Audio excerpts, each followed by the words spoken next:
Jangan dikerumunin.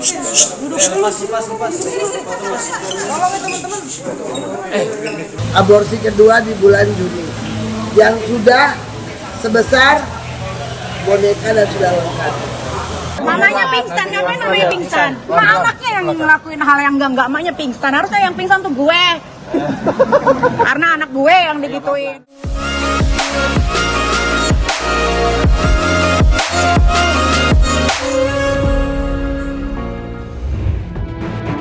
Vonis 9 tahun penjara yang dijatuhkan kepada Fadel Bajideh terkait kasus asusila dan aborsi menjadi pukulan berat bagi keluarganya. Ibunda Fadel yang bernama Titin dikabarkan syok hingga drop setelah mendengar putusan hakim di Pengadilan Negeri Jakarta Selatan pada hari Rabu 1 Oktober. Kakak Fadel, Martin Bajideh, menyebut tubuhnya ikut bergetar saat menyaksikan adik bungsunya divonis bersalah.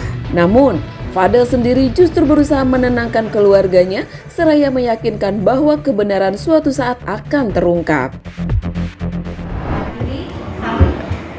Menyatakan terdakwa Fadel Al-Fajar Bajideh alias Fadel telah terbukti secara sah meyakinkan bersalah melakukan tindak pidana dengan sengaja melakukan tipu muslihat dan serangkaian kebohongan melakukan persetubuhan dengan anak korban sebagaimana dalam dakwaan pertama dan tindak pidana melakukan aborsi terhadap seorang perempuan dengan persetujuan perempuan tersebut sebagaimana dalam dakwaan kedua alternatif kedua penuntut umum.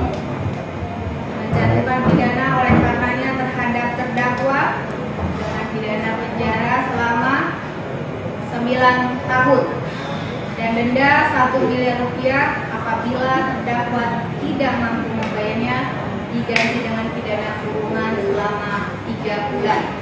Menetapkan masa penangkapan dan penahanan yang telah dijalankan terdakwa dikurangkan dari pidana yang dijatuhkan, menetapkan terdakwa tetap berada dalam tahanan, menetapkan barang bukti 1 buah handphone iPhone 14 dengan nomor handphone sebagaimana termuat dalam putusan dirampas untuk dimusnahkan, 1 buah handphone iPhone 13 dengan nomor handphone sebagaimana termuat dalam putusan dikembalikan kepada saksi anak korban, membebankan terdakwa membayar biaya perkara sejumlah Rp5.000.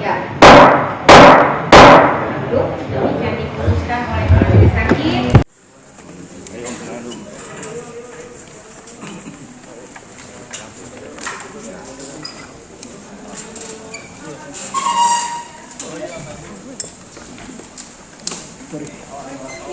Kasih lewat dulu, kasih udara, kasih. Jangan dikerumunin. Lepas. Tolong teman-teman. Teman-teman jangan dikerubunin ya, tolong ya. Kasih luas. Jangan dideketin, jangan dideketin. Jangan dikasih. Utet.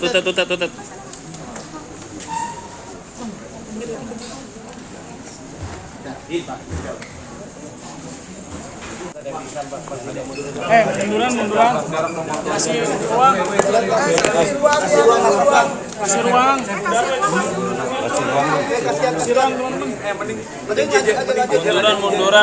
Munduran kan ada zoom, woi. Kasihan nggak bisa nafas. Ayo mundur. Boleh mundur, kasih udara. Yang depan nafas ya. Oke.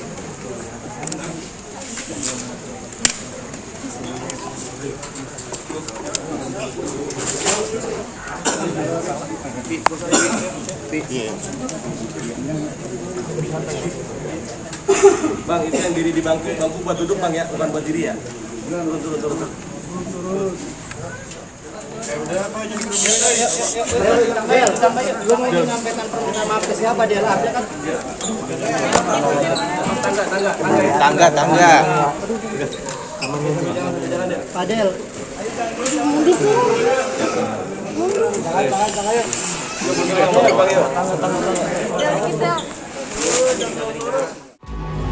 Di sisi lain, fakta mengejutkan disampaikan oleh kuasa hukum Fadel, Oya Abdul Malik. Berdasarkan keterangan ahli forensik yang dihadirkan jaksa, usia janin yang digugurkan LM, putri Nikita Mirzani, diperkirakan sudah berusia 20 hingga 28 minggu atau sekitar 5 bulan. Temuan ini memunculkan dugaan bahwa kehamilan terjadi jauh sebelum LM kembali ke Indonesia dan menjalin hubungan dengan Fadel. Jaksa penuntut umum telah menuntut terdakwa bersalah atas aborsi atas kehamilan yang dialami oleh anak korban yang terjadi sebanyak 2 kali, yaitu pada tanggal 9 Mei 2024 dan pada bulan Juni 2024. Tolong di bold, bulan Mei 2024 aborsi pertama menurut jaksa penuntut umum. Aborsi kedua di bulan Juni di tahun yang sama 2024. Aborsi kedua di bulan Juni yang sudah sebesar boneka dan sudah lengkap. Sekarang kita main pakai logika. Mungkin nggak bulan Mei aborsi, terus hamil lagi bulan Juni keluarnya segini gini. Menurut ahli forensik, pada terperiksa ditemukan puting kedua payudara tampak menggelap dan melebar, serta pada perut terdapat garis membujur yang berwarna lebih gelap dari kulit sekitarnya, yang sesuai dengan tanda-tanda usia kehamilan trimester kedua, yakni setelah 20 minggu. Menurut Oya, jika LM baru bertemu dan berhubungan dengan Fadel pada bulan Agustus, sulit diterima logika bila di bulan Mei ia aborsi, lalu hamil lagi dan aborsi pada bulan Juni dengan usia janin 5 bulan. Lebih jauh nih guys, kuasa hukum juga mengungkap bahwa di persidangan, LM sendiri mengaku pernah berhubungan badan dengan beberapa pria saat berada di Inggris. Mulai dengan tanda-tanda usia kehamilan trimester kedua, yakni setelah 20 minggu. Terkait janin yang dilahirkan, dari seluruh rangkaian pemeriksaan, perkiraan menurut ahli forensik, janin tersebut berusia minimal 20 minggu dalam kandungan dan usia kehamilan di trimester kedua sekitar 12-28 minggu. Sehingga ahli forensik yang dihadirkan oleh JPU memberikan kesimpulan usia janin yang dilahirkan antara 20-28 minggu dalam kandungan atau kurang lebih sekitar 5 bulan usia janin. Kita tarik mundur 20 minggu, antara bulan Januari atau Februari sudah hamil. Di mana bulan Januari dan Februari beradanya Loli? Loli berada di UK. Memang, jika ditelusuri dari jejak digital, diketahui LM pulang ke Indonesia sekitar bulan Maret 2024 dan ia pernah menjalin hubungan dengan pria bule bernama Alex saat masih di UK. Dan jika benar anak Fadel, maka usia kandungan janin seharusnya baru 2-3 bulan pada bulan Mei 2024. Selain itu, pengacara Fadel juga mengungkapkan bahwa yang memiliki inisiatif untuk aborsi dan membeli obat bukanlah Fadel, melainkan LM, anak Nikita Mirzani. Berdasarkan keterangan Loli di dalam persidangan, dialah yang punya inisiatif untuk aborsi. Boleh nggak sekarang saya bilang? Menurut saya ya, saya berpikir oh iya, pantas dia punya inisiatif untuk menggugurkan karena sudah dari sana. Seandainya itu lahir, itu anaknya bule. Atas dasar temuan ini, tim kuasa hukum Fadel memastikan akan mengajukan banding. Bahkan, mereka akan membuka opsi untuk mengajukan tes DNA terhadap janin demi menguji kebenaran fakta persidangan. Langkah ini diyakini menjadi senjata utama untuk membela Fadel dan membuktikan apakah benar ia adalah ayah biologis dari janin tersebut atau bukan. Ya, kami akan buktikan. Dibongkar aja kuburannya, kan bisa tes DNA. Iya dong. Masa klien saya harus nanggung? Saya tidak membenarkan apa yang dilakukan oleh Fadel dan Loli. Tapi bukan berarti hal yang dia tidak buat harus dia pikul. Mau nggak kalian para laki-laki diperlakukan seperti itu? Ya. Soal aborsi dan kehamilan. Kan menurut ahli forensik usia kehamilan saat bulan Juni dia keluar, usia kehamilan itu 20 sampai 28 minggu atau 5 bulan. Masuk akal 5 bulan udah segede gini dong. Iya dong. Artinya bukan 2 kali aborsi, 1 kali percobaan aborsi. Yang pertama tidak berhasil. Iya apa enggak? Iya. Masa Mei aborsi terus Juni udah keluar segede gini? Dari bulan Mei ke bulan Juni berapa bulan, Bos? Di tahun yang sama. Dan tadi dibacakan juga oleh majelis. Wallahu alam. Cuman saya sedih sama hukum di Indonesia kalau seperti ini. Kenapa fakta persidangan ini diabaikan? Ada apa? Ada apa dengan penegak hukum di Indonesia ini? Ada apa dengan jaksa? Ada apa dengan majelis? Kenapa? Kenapa Fadel harus dibinasakan? Dengan 9 tahun. Dan di dalam pledoi ini saya sampaikan semua yang ada di ruangan persidangan bertanggung jawab kelak di akhirat. Dan Fadel di dalam pledoinya menyampaikan dia akan tinggal 1 persatu di akhirat. Tadi kan yang disampaikan hakim kan bahwa dakwaan pertama dan dakwaan kedua ini dakwaan pertama terkait persetubuhan anak itu tidak keberatan atau sudah sesuai dengan fakta hukum yang ada. Iya, karena waktu itu kan masih di bawah umur 17. Nah, pernyataan Fadel di depan persidangan ketika majelis bertanya, kamu tahu nggak kalau itu di bawah umur? Fadel jawab nggak tahu karena menurut dia dan mungkin sebagian besar rakyat Indonesia, menurut Fadel umur 17 itu sudah dewasa karena punya KTP dan bisa ikut pemilu, iya apa enggak? Gimana? Toya tadi sebelum persidangan Kabur.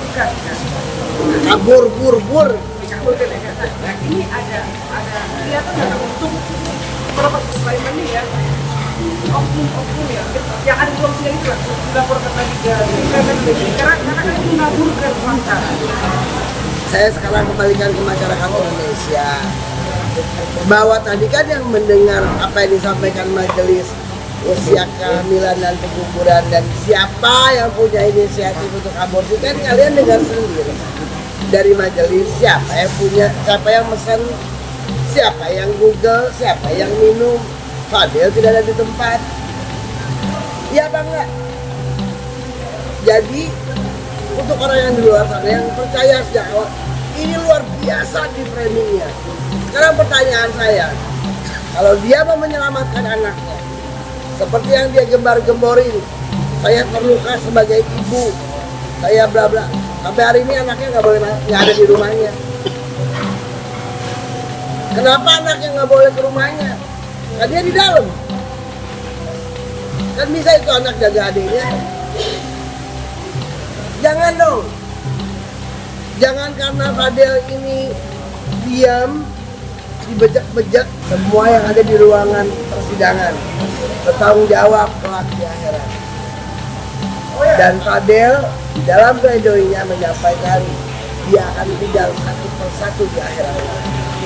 Tadi kan yang disampaikan hakim kan bahwa dakwaan pertama dan dakwaan kedua ini dakwaan pertama terkait persetubuhan anak itu tidak keberatan atau sudah sesuai dengan fakta hukum yang ada. Iya, karena waktu itu kan masih di bawah umur 17. Nah, pernyataan Fadel di depan persidangan ketika majelis bertanya, kamu tahu nggak kalau itu di bawah umur?